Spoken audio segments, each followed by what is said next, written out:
Item ಯಾವುದೇ ಇರಲಿ try ಮಾಡಿ ಆಚಿ ಚಿಕನ್ ಮಸಾಲಾ. ಸಿಎಂ ಸಿದ್ದರಾಮಯ್ಯನವರ ಸರ್ಕಾರಕ್ಕೆ ಸವಾಲುಗಳ ಮೇಲೆ ಸವಾಲು. ಬಹುತೇಕರು ಅಂದ್ಕೊಂಡಿದ್ರು ಈ ರಾಜ್ಯದಲ್ಲೂ ಕೂಡ 2 ಕ್ಷೇತ್ರಗಳಿಗೆ ಉಪಚುನಾವಣೆ ಆಯಿತು, ಅಲ್ಲಿನ ಫಲಿತಾಂಶ ಕಾಂಗ್ರೆಸ್ಗೆ ಪೂರಕವಾಗಿ ಬಂದ ಬಳಿಕ ಇರುವಂತಹ ಸವಾಲುಗಳು ದೂರ ಆಗುತ್ತಾ, ಇರುವ ಗೊಂದಲಗಳಿಗೆ ತೆರೆ ಬೀಳುತ್ತಾ ಅಂತ ಹಂಗಿಲ್ಲ ಪರಿಸ್ಥಿತಿ ಅಂತ. ಅಗೇನ್ ಸಿಎಂ ಸಿದ್ದರಾಮಯ್ಯ ಸರ್ಕಾರಕ್ಕೆ ಸವಾಲುಗಳ ಮೇಲೆ ಸವಾಲು. ಏನ ಸವಾಲುಗಳು? 3 ವರ್ಷ 6 ಬೈ ಎಲೆಕ್ಷನ್, ಸಿಎಂ ಡಿಸಿಎಂಗೆ ಚುನಾವಣೆಯೇ ಚಾಲೆಂಜ್ ಆಗ್ಬಿಟ್ಟಿದೆ.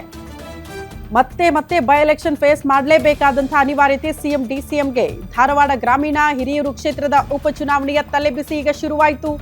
ಜೀವಾವಧಿ ಶಿಕ್ಷೆಗೆ ಗುರಿಯಾಗಿರುವ ವಿನಯ್ ಕುಲಕರ್ಣಿ ಕ್ಷೇತ್ರಕ್ಕೂ ಕೂಡ ಉಪಚುನಾವಣೆ ಆಗಬೇಕು. ಸಚಿವ ಡಿ ಸುಧಾಕರ್ ಅವರ ನಿಧನದಿಂದ ಹಿರಿಯೂರಿಗೂ ಕೂಡ ನಡೀಬೇಕಾಗಿದೆ ಬೈ ಎಲೆಕ್ಷನ್.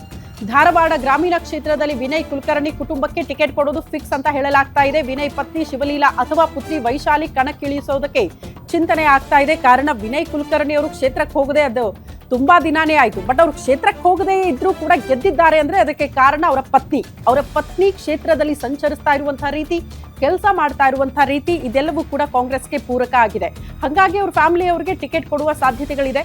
ಬಟ್ ಎನಿವೇ 2 ಕ್ಷೇತ್ರಗಳ ಫಲಿತಾಂಶ ಕಾಂಗ್ರೆಸ್ಗೆ ಪೂರಕ ಆಯಿತು ಅನ್ನೋ ಸ್ಥಿತಿಗೆ ಮತ್ತೆ 2 ಕ್ಷೇತ್ರಗಳಿಗೆ ಉಪಚುನಾವಣೆ ಫೇಸ್ ಮಾಡಬೇಕಾದಂತಹ ಅನಿವಾರ್ಯತೆಯಲ್ಲಿ ಕಾಂಗ್ರೆಸ್ ನಾಯಕರಿದ್ದಾರೆ. ಹಾಗಾಗಿ ಮೋಸ್ಟ್ಲಿ ಕಾಂಗ್ರೆಸ್ ಅಧಿಕಾರಕ್ಕೆ ಬಂದಾಗಿನಿಂದ ಮೇಲಿಂದ ಮೇಲೆ ಸವಾಲುಗಳು, ಈ ಸಚಿವ ಸಂಪುಟ ಪುನರ್ರಚನೆ ಇರಬಹುದು, ಸಿಎಂ ಗಾದಿಯ ಫೈಟ್ ಇರಬಹುದು, ಇದೆಲ್ಲದಕ್ಕೂ ಕೂಡ ತೆರೆ ಯಾವಾಗ ಅನ್ನೋದು ಮತ್ತೆ ಪ್ರಶ್ನೆಯಾಗಿ ಉಳಿತಾ ಇದೆ.